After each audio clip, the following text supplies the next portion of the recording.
तुमच्या सर्वांचं मनपूर्वक स्वागत करते। आज आपण हॉटेल स्टाईल पनीर मखनी बनवणार आहोत, तेही घरच्या घरी घरच्या साहित्यामध्ये अस्सल हॉटेलची चव देणारी।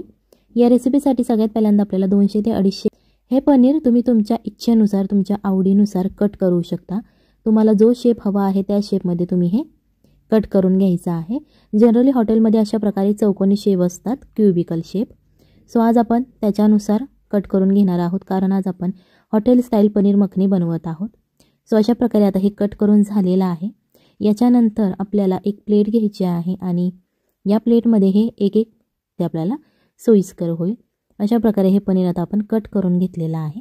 जर तुमच्याकडे घरी बनवलेलं पनीर असेल तुम्ही ते यूज केलं तरीही चालेल। याच्यानंतर इथे आपल्याला 2 कांदे घ्यायचे आहेत मीडियम साईजचे। तुमच्याकडे जर मोठ्या साईजचे कांदे अवेलेबल असतील तुम्ही ते घेतले तरीही चालतील। सगळ्यात पहिल्यांदा कांदे सोलून घ्यायचे आणि याच्यानंतर याचे अशा प्रकारे आपल्याला मोठे मोठे लाईक करा। जर तुम्ही चॅनलवर नवीन असाल तर चॅनलला सबस्क्राइब करा, जेणेकरून येणाऱ्या नवनवीन व्हिडिओजचे अपडेट तुम्हाला लगेच मिळतील। आणि जर तुम्हाला व्हिडिओ आवडला नसेल तर तुम्ही डिसलाईक सुद्धा करू शकता आणि कमेंटमध्ये लिहू शकता। इथे आपल्याला 3 हिरव्या मिरच्या घ्यायच्या आहेत आणि त्या अशा मध्यभागी कट करून घ्यायच्या। जर तुम्हाला जास्त तिखट आवडत असेल तुम्ही मिरचीचं प्रमाण वाढवलं तरीही चालेल। एक टोमॅटो आपल्याला जाडसर असा पिकलेला चिरून घ्यायचा आहे। याच्यानंतर एक पॅन ठेवायचा आहे आणि त्या पॅनवरती आपल्याला पनीरचे एक तुकडे टाकायचे आहेत। ते आपण अगोदर सुट्टे केलेले आहेत। इथे आपल्याला रेसिपी करण्यासाठी त्रास होऊ नये म्हणूनच आपण हे अगोदर पनीरचे तुकडे सेपरेट करून घेतले होते। याच्यानंतर आपल्याला हे पनीरचे तुकडे फ्राय करायचे आहेत, पण हे पनीरचे तुकडे फ्राय करताना तुम्ही काळजी घ्यायची आहे, ती तुम्हाला सांगतेच। इथे आपल्याला 1 चमचा तेल वापरायचं आहे।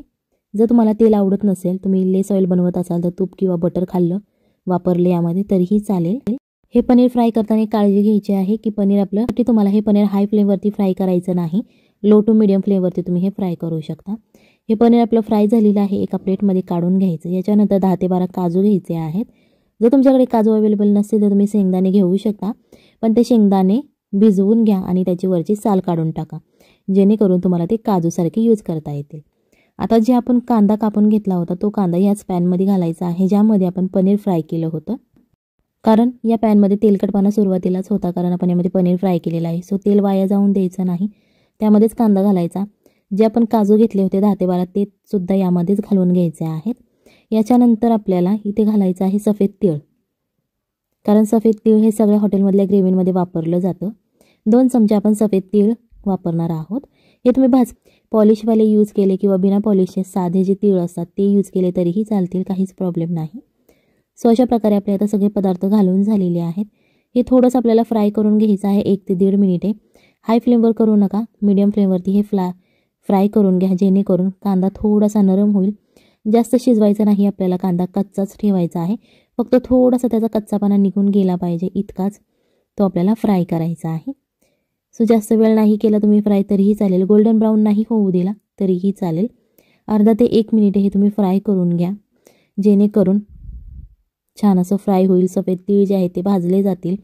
सफेद तीळ लगेच भाजले जातात कारण ते खूप छोटे छोटे असतात आणि तवा आपला गरम आहे, पॅन गरम आहे, त्यामुळे ते लगेच भाजले जातात। ही रेसिपी तुम्ही नक्की घरी ट्राय करा, आपल्या फॅमिलीला खाऊ घाला आणि मग मला कमेंटमध्ये सांगा की खूप चव असणारी बनवणार आहोत। हे थोडं थंड करून घ्या। थंड झाल्यानंतर मिक्सरच्या भांड्यामध्ये आपल्याला घालायचं आहे। जर तुमच्याकडे मोठं मिक्सरचं भांडं असेल तुम्ही ते वापरलं तरीही चालेल, आणि जर हे तुमच्याकडे अशा प्रकारचं छोटं मिक्सरचं भांडं असेल तुम्ही त्यामध्ये सुद्धा हे बारीक करू शकता। सो अशा प्रकारे आता आपलं हे घालून झालेलं आहे। हे वाटण करताना आपल्याला थोडंसं तुम्ही पाणी घालू शकता, 2 ते 3 चमचे, पण जास्त घालू नका। सो अशा प्रकारे आता आपलं हे वाटण तयार झालेलं आहे। सफेद असं मीडियम असं आपण हे तयार करून घेतलेलं आहे आणि यामध्ये कुठल्याच गाठी नाहीत राहिल्या पाहिजे, एकदम मऊ आणि प्लेन असं वाटण हे आपलं तयार झालं पाहिजे। त्याच पॅनमध्ये ज्यामध्ये आपण कांदा वगैरे भाजून घेतला होता त्यामध्येच घालायचा आहे। मीडियम गॅसवरती आपल्याला हे वाटण भाजायचं आहे, त्यामुळे हाय फ्लेम करू नका, नाहीतर ते करपलं जाईल आणि छान असं भाजलं जाणार नाही, चवसुद्धा छान येणार नाही। सुरुवातीला यामध्ये तेल बिलकुल टाकायचं नाही, कारण मसाला करताना आपण जे पाणी घातलं होतं ते पाणी आपल्याला हा मसाला भाजून बाहेर काढायचा आहे। तुम्हाला दिसत असेल बघा, आता थोडा मसाला घट्ट झालेला आहे, पाणी निघून गेलेलं आहे बऱ्यापैकी। याच्यानंतर 2 चमचे आपल्याला तेल घालायचं आहे। जर तुम्हाला तेल आवडत नसेल, चव लागते, सो तुम्ही बटरसुद्धा वापरू शकता। हे छान असं फ्राय करून झालेलं आहे। अर्धा ते 1 मिनिट फ्राय करायचं तेलामध्ये, जोपर्यंत याला तेल सुटत नाही तोपर्यंत फ्राय करायचं। याच्यानंतर 1 चमचा हा मी चिकन मसाला घेतलेला आहे। जर तुमच्याकडे चिकन मसाला नसेल तुम्ही सब्जी मसाला किंवा गरम मसाला वापरला तरीही चालेल. अर्धा चमचा लाल तिखट घालायचं आहे. हे लाल तिखट तुम्ही तुमच्या चवीनुसार घालू शकता. चवीनुसार मीठ घाला. आता हे आपले सगळे पदार्थ घालून झालेले आहेत. सो आता हे एकत्र आपल्याला मिक्स करायचे आहे, जेणेकरून आपण जे वाटण केलेलं आहे त्या वाटणाला छान असं हे लागलं जाईल चटणी मीठ. हे सुद्धा वाटण आपल्याला अर्धा मिनिटे फ्राय करायचं आहे, जोपर्यंत त्याला तेल सुटत नाही. याच्यानंतर 1 कप आपल्याला दही घ्यायचं आहे. हे दही टाकताना यामध्ये लक्षात ठेवा की हे दही तुम्हाला छान असं फेटून घ्यायचं आहे. यामध्ये कुठल्याच गाठी राहिल्या नाहीत पाहिजे.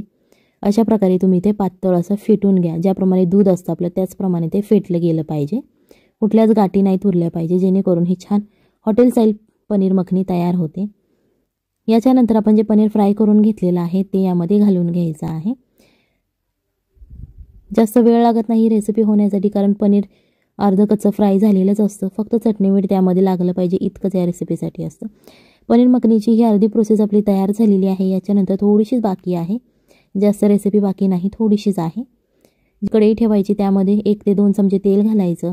याच्यानंतर जे आपण सुरुवातीला हिरव्या मिरच्या कट करून घेतल्या होत्या त्या हिरव्या मिरच्या घालायच्या. 1 शिमला मिरची घ्यायची आहे, ती अशा प्रकारे जाडसर चिरून घ्यायची.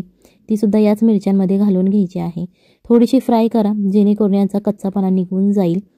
याच्यानंतर आपल्याला आपण जो टोमॅटो चिरून घेतला होता, एक पिकलेला जाडसर असा टोमॅटो, तो सुद्धा यामध्ये घालून घ्यायचा आहे. तुम्हाला जर अजून कोणत्या भाज्या आवडत असेल तुम्ही त्या घातल्या यामध्ये तरीही चालतील. याच्यानंतर शिमला मिरचीचे तुमच्याकडे अजून कोणते प्रकार असेल ते घालू शकता.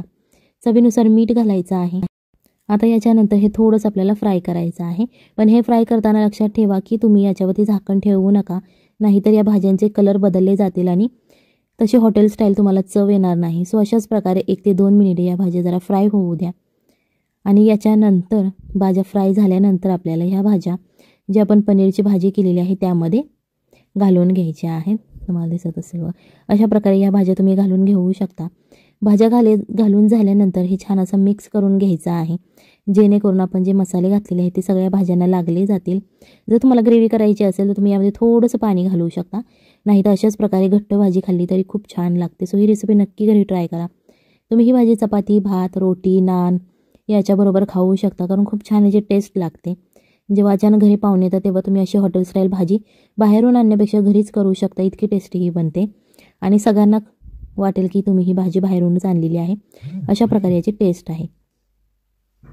थोडंसं 1 ते 1.5 मिनिट हे थोडंसं शिजू द्या, जेणेकरून भाज्यांना सगळं चटणी मीठ जो आपण मसाला घातलेला आहे तो लागला जाईल. ग्रेव्हीसाठी तुम्ही थोडंसं पाणी ओतू शकता आणि परत एक उकळी काढू शकता. चला तर मग भेटूयात पुढच्या एका नवीन रेसिपी बरोबर.